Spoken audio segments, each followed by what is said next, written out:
Esaú vende su primogenitura. Hoy continuamos nuestros estudios de grandes capítulos del Pentateuco. Este es el tercer estudio del libro de Génesis. Ya nuestros hermanos Eliú y Marcelino nos hablaron de Abraham, primeramente cuando le fue prometido un hijo y luego cuando buscó esposa para su hijo Isaac. Hace una semana se concluyó cuando se encuentran Rebeca e Isaac después de haber sorteado ambos dificultades. Podemos imaginarnos la escena. Ella se acerca a Isaac con humildad y respeto, y él la recibió con igual cortesía y respeto, y le dio el sitio de honor en la tienda de su padre. Y la Escritura dice que él amó y se consoló de la muerte de su madre. Alguien diría, este fue un matrimonio planeado en el cielo. Pero no debemos suponer que si Dios guía a una persona a elegir a su compañera, la pareja resultante no tendrá dificultad alguna en su matrimonio. Cada uno de los contrayentes tiene que hacer su parte para que la vida en común se fortalezca y florezca. La Biblia siempre nos habla de personas de carne y hueso, iguales a todos nosotros, con defectos y virtudes. En el caso de Isaac y Rebeca, ellos en verdad tuvieron graves problemas y dificultades. Por 20 años Rebeca no pudo tener hijos porque era estéril. Pero Isaac oró a Dios por su esposa, y ella concibió a unos mellizos. La Escritura narra que los niños luchaban literalmente dentro de ella, por lo que Rebeca consultó a Dios, y éste le reveló, tal vez por sueños, la profecía de que 2 naciones había en su seno, y que el mayor serviría al menor. Así pues, el primero en nacer fue Esaú, y su hermano le siguió, con su mano trabada al calcañar del primero. Por eso le dieron el nombre de Jacob, que significa eso precisamente, el que toma por el talón. Jacob no quería que Esaú fuera el primero. Hubiera deseado que Esaú esperase un poco. Esta es la razón por la que al nacer estaba asido al calcañar de Esaú. Así fue desde el principio Jacob, desde el comienzo. Tal vez usted ya esté recordando esta historia de Esaú y Jacob. Esaú significa velloso y Jacob, ya lo hemos dicho, el que toma por el talón o calcañar. Y más tarde Esaú lo interpretó como el suplantador o el engañador. Esaú se convirtió en un hábil cazador que buscaba emociones y aventuras. Era impulsivo y aún generoso, pero no tenía dominio propio y era incapaz de apreciar los valores espirituales. En contraste, Jacob era un hombre pacífico que amaba la vida hogareña. Era eficiente, pero interesado y astuto en el trato con los demás. Pero hay que decir que se preocupaba por las cosas espirituales. Así que eran bastante distantes los hermanos y opuestos los dos. Pero también Isaac y Rebeca contribuyeron a esta enemistad, pusieron de su parte, y lo hicieron al tomar partido y mostrar parcialidad claramente cada uno por uno de los hijos. Dice la Escritura ya en el capítulo 25, versículo 28. Y amó Isaac a Esaú, porque comía de su casa, mas Rebeca amaba a Jacob. Es decir, cada uno actuaba independientemente, no actuaban como una sola carne. Así que la venta de la primogenitura de Esaú por un plato de lentejas la encontramos en los versículos finales del capítulo 25 de Génesis. La primogenitura era el derecho del primer varón a heredar de su padre una doble porción de la herencia familiar y la autoridad moral y espiritual de la familia en ausencia del padre. En este caso específico, incluía velar por el pacto con Jehová y perpetuar la línea mesiánica. Veamos lo que dice la Escritura en cuanto a la venta de la primogenitura por Esaú. Versículos 30 al 34 del capítulo 25. Escuchen la lectura. Y guisó Jacob un potaje. Y volviendo Esaú del campo cansado, le dijo a Jacob: Te ruego que me des a comer de ese guiso rojo, pues estoy muy cansado. Por tanto fue llamado su nombre Edom.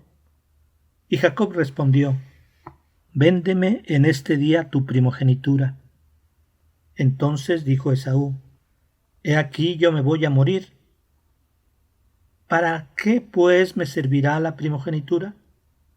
Y dijo Jacob: Júramelo en este día. Y él le juró y vendió a Jacob su primogenitura. Entonces Jacob dio a Esaú pan y del guisado de las lentejas, y él comió y bebió, y se levantó y se fue. Así menospreció Esaú la primogenitura. Aunque este incidente revela la astucia de Jacob, también muestra que valoraba la primogenitura y también la promesa de Dios. Esto era un buen indicio, pero no fue correcto que adquiriera la primogenitura valiéndose de engaños. Y también muestra que Jacob era una persona que hacía uso de su astucia y fuerza para obtener lo que Dios quería darle. Por la parte de Esaú nos muestra el poco valor que le daba a la primogenitura, porque no le tenía en estima alguna. Él lo que buscaba era la satisfacción inmediata. Pero también Esaú despreció el concepto de separación que tenían sus padres posteriormente, porque a pesar de que en ellos tenía ejemplo, él se casó con una etea pagana.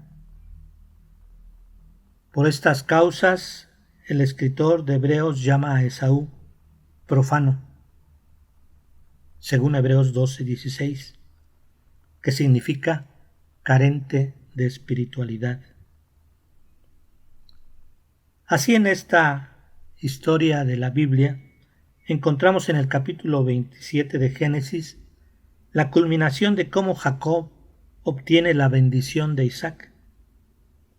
Abran, hermanos, su Biblia en este pasaje para que sigan con su vista la lectura que voy a hacer del versículo 1 al 13. Génesis 27 del 1 al 13 dice así: Aconteció que cuando Isaac envejeció y sus ojos se obscurecieron quedando sin vista, llamó a Esaú su hijo mayor y le dijo: Hijo mío. Y él respondió: heme aquí. Y él dijo: he aquí, ya soy viejo, no sé el día de mi muerte. Toma pues ahora tus armas, tu aljaba y tu arco, y sal al campo y tráeme caza. Y hazme un guisado como a mí me gusta, y tráemelo, y comeré, para que yo te bendiga antes que muera. Y Rebeca estaba oyendo cuando hablaba Isaac a Esaú su hijo, y se fue Esaú al campo para buscar la caza que había de traer. Entonces Rebeca habló a Jacob su hijo, diciendo: he aquí, yo he oído a tu padre que hablaba con Esaú tu hermano, diciendo: tráeme caza y hazme un guisado para que coma, y te bendiga en presencia de Jehová antes que yo muera. Ahora pues, hijo mío, obedece a mi voz en lo que te mando. Ve ahora al ganado y tráeme de allí 2 buenos cabritos de las cabras, y haré de ellos viandas para tu padre, como a él le gusta. Y tú las llevarás a tu padre y comerá, para que él te bendiga antes de su muerte. Y Jacob dijo a Rebeca su madre: He aquí, Esaú mi hermano es hombre velloso, y yo lampiño. Quizá me palpará mi padre, y me tendrá por burlador, y traeré sobre mí maldición y no bendición. Y su madre respondió: Hijo mío, sea sobre mí tu maldición, solamente obedece a mi voz, y ve y tráemelos. En este punto de la historia, tal vez usted ya recuerda el desenlace. Isaac es engañado y bendice a Jacob creyendo que es Esaú. Y cuando llega Esaú de su casa y le presenta el guisado que había hecho y le pide su bendición, Isaac se sorprende porque entonces comprende que bendijo a Jacob. Esaú se enoja por este hecho y grita por la primogenitura perdida, y aún clama por una bendición de su padre, el cual se la da, pero totalmente diferente a la que dio a Jacob. Así entonces Esaú aborrece a su hermano y jura matarlo cuando muera su padre. Por todo esto, Rebeca manda a su hijo predilecto con su hermano Labán a la lejana Harán para cuidarlo de un asesinato. Al leer y meditar en este pasaje, no deja de sorprenderme las intrigas y carnalidad de toda la familia. El complot de Isaac para entregar la bendición a su favorito Esaú y la contratreta de Rebeca y Jacob ponen totalmente todo esto de manifiesto. Pablo dice en 1 Corintios 10:11: y estas cosas les acontecieron como ejemplo, y están escritas para amonestarnos a nosotros. Entonces la Biblia relata esta historia como un ejemplo para que nosotros sepamos lo que no se debe hacer. En este caso, cómo al tener hijos predilectos abiertamente, se conduce a la división de las familias, a amarguras, odios y venganzas. Isaac estaba dispuesto a dar a Esaú lo que él bien sabía que no le pertenecía al hijo mayor, porque la profecía de Dios había dicho que el mayor iba a servir al menor. Esaú, por su parte, estaba dispuesto a recibir lo que ya había vendido por un plato de lentejas, y aún había jurado hacer esto. Por otra parte, Rebeca y Jacob no estaban dispuestos a dejar la situación en las manos de Dios, ni a confiar en que Él era capaz de llevar a cabo la promesa, sino que quisieron aportar sus métodos carnales. Debemos entender que la promesa de Dios no necesitaba la mano del hombre para cumplirse. ¿Podemos acaso ayudarle a Dios? ¿Podemos ayudar a sostener su trono? No. Dios sabe todas las cosas, Él no tiene un plan B y en ningún momento tiene necesidad de ninguno de nosotros. ¿Qué sucedió finalmente? Sucedió que todos sufrieron. Y veámoslo.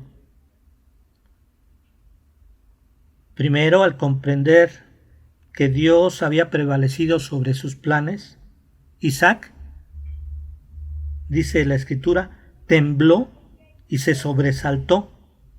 Versículo 33 del capítulo 27. Esaú gritó, se amargó, versículo 34, y aún dice el versículo 38 que lloró. Jacob se ganó a pulso el nombre de engañador. Cuando era más joven engañó a su hermano por la primogenitura. Luego engañó a su padre con artimañas. Todos estos incidentes revelan la naturaleza de Jacob. Él era muy astuto y sagaz. Tal era su carácter, tal era su vida natural. Alguien dirá, de los dos hermanos no hay ni a cuál irle. Pero en Romanos 9 vemos que la diferencia crítica entre Esaú y Jacob radicaba en la elección de Dios. Dios dice en este versículo, a Jacob amé, mas a Esaú aborrecí. Dios había escogido a Jacob como su vaso escogido en su soberanía. Por lo tanto, debemos aprender a confiar siempre en la elección de Dios. Dios nunca deja las cosas a la mitad, pues Él es el alfa y la omega, el principio y el fin. Así también si usted ha creído en Cristo como su Salvador, puesto que Él le escogió e inició su obra, Él mismo la completará en el momento oportuno. Él nos guiará. Tal fue el caso de Jacob.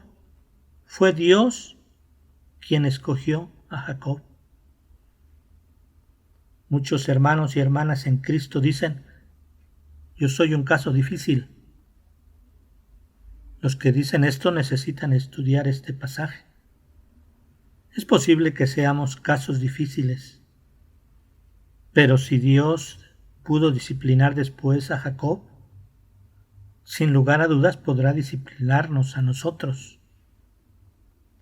Además, debemos comprender que Jacob no buscó a Dios, sino fue Dios quien lo buscó a él.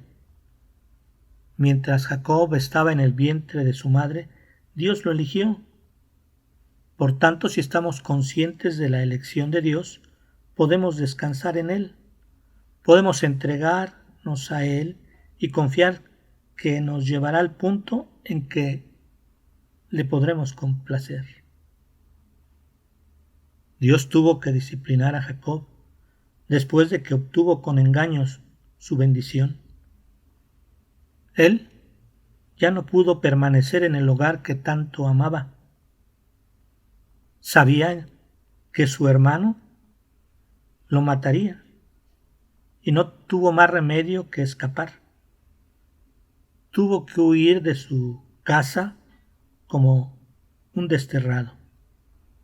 Se trasladó a tierra extraña y allí sufrió mucho, hermanos. Y el engañador allá fue engañado. Todo esto bajo la mano correctora del Señor. Jacob despojó a su hermano de la bendición valiéndose de engaños, pero él recibió la disciplina de Dios. Sus actividades carnales requerían esta disciplina. Dios disciplina más a aquellos que quieren ser astutos, hábiles, sagaces, talentosos. Debemos darle gracias a Dios porque nos enseña que a través del quebrantamiento, Jacob después recibió bendición. Así desde entonces Dios continuó disciplinando a Jacob para poder bendecirlo. Él se vio obligado a salir de su casa. Tuvo que separarse de sus padres, de su querida madre, y emprendió un viaje en solitario a Padán Aram. Y finalmente, Rebeca, la madre, tuvo que despedirse de su amado hijo, y no lo volvió a ver nunca más. Murió antes de que Jacob regresara a casa. Pero también quisiera que analizáramos brevemente las 3 bendiciones pronunciadas por Isaac. Tienen gran enseñanza. La primera bendición transmitida a Jacob, versículos 27 al 29 del capítulo 27, dice: Mira el olor de mi hijo, como el olor del campo que Jehová ha bendecido. Dios pues te dé el rocío del cielo y de las grosuras de la tierra, y abundancia de trigo y de mosto. Sírvante pueblos, y naciones se inclinen a ti. Sé Señor de tus hermanos, y se inclinen ante ti los hijos de tu madre. Malditos los que te maldijeren, y benditos los que te bendijeren. Esto nos revela que Isaac pensaba en la parte material, exactamente como deseaba Esaú, pues aquí nunca menciona las promesas más importantes que Dios había hecho a Abraham. Isaac pidió solamente la riqueza que nace de los campos, el señorío sobre sus hermanos y sobre los cananeos. La segunda bendición dada esta sí a Esaú la encontramos en los versículos 39 y 40, que dicen: He aquí, será tu habitación en grosuras de la tierra y del rocío de los cielos de arriba, y por tu espada vivirás, y a tu hermano servirás. Y sucederá cuando te fortalezcas, que descargarás su yugo de tu cerviz. Esta bendición se refiere principalmente a los descendientes de Esaú, los edomitas. Ellos habitarían en donde es difícil cultivar la tierra, fuera de la Palestina fértil. Ellos vivirían bajo la espada y la rapiña como bandoleros, pero si se sometían a Israel, serían librados de esta situación. La tercera bendición, Isaac la transmitió a Jacob ya cuando éste estaba por irse a Padán Aram. Ya dice en el capítulo 28, versículos 3 y 4. Y el Dios omnipotente te bendiga y te haga fructificar y te multiplique hasta llegar a ser multitud de pueblos, y te dé la bendición de Abraham y a tu descendencia contigo, para que heredes la tierra en que moras, que Dios dio a Abraham. Esta fue verdaderamente la bendición de Abraham, porque aquí sí encontramos que se incluye tanto la tierra como a la descendencia. Pero hay una cuarta bendición, y fue Dios mismo quien la dio a Jacob. Dios le dio esta promesa en el mismo capítulo 28, versículo 14, cuando tiene Jacob la visión en Betel, Dios le dice: Será tu descendencia como el polvo de la tierra, y te extenderás al occidente, al oriente, al norte y al sur, y todas las familias de la tierra serán benditas en ti y en tu simiente. Y escuche lo siguiente, hermano, que no puede sino maravillarnos. Esta promesa que Dios le hizo a Jacob en el versículo siguiente en realidad era mucho mayor que la que hizo a Abraham y también mayor a la que le hizo a Isaac. Jacob recibió algo del Señor que ni Abraham ni Isaac habían recibido. Dios le dice, versículo 15, He aquí yo estoy contigo, y te guardaré por donde quiera que fueres, y volveré a traerte a esta tierra, porque no te dejaré hasta que haya hecho lo que te he dicho. La promesa que Dios le hizo a Jacob fue incondicional. Él no le dice, Si me tomas como tu Dios, yo te tomaré como pueblo. Si cumples mis condiciones y guardas mis mandamientos, recibirás mi promesa. No. Lo incondicional de la promesa indica que Dios hallaría la forma de disciplinar a Jacob sin importar si él era bueno o malo, honesto o sagaz. Dios cumpliría lo que dijo: no te dejaré hasta que haya hecho lo que te he dicho. Queridos hermanos y hermanas, nuestro Dios no falla. No podemos detener a Dios a medio camino. Si Dios nos salvó y escogió, indudablemente cumplirá su promesa en nosotros. La historia de Jacob tipifica la disciplina del Espíritu Santo. En él vemos a una persona astuta, llena de maquinaciones y engaños, pero al mismo tiempo vemos a una persona a quien el Espíritu Santo quebrantó gradualmente. Es posible que no estemos dispuestos a obrar en el poder del Espíritu Santo y que sigamos tratando de hacer cosas por nuestra cuenta y procurando luchar por nuestra fuerza y voluntad. Una de las razones por las cuales obramos así es que el principio de Jacob todavía permanece en nosotros. La actividad de la carne, el poder del alma y la vida natural todavía están presentes. Necesitamos ver que Dios está a la cabeza de todas las cosas y que nosotros simplemente actuamos en el Espíritu. Al mismo tiempo necesitamos darnos cuenta de que nuestra vida natural tiene que ser confrontada. Solo entonces veremos la bondad del Hijo y su sumisión al Padre. Solamente si aceptamos la disciplina del Espíritu Santo y estamos dispuestos a que nuestra vida natural sea quebrantada, seguiremos el camino escogido del Padre. Esto es lo que vemos en la vida de Jacob. Muchas gracias, hermanos. Dios les bendiga.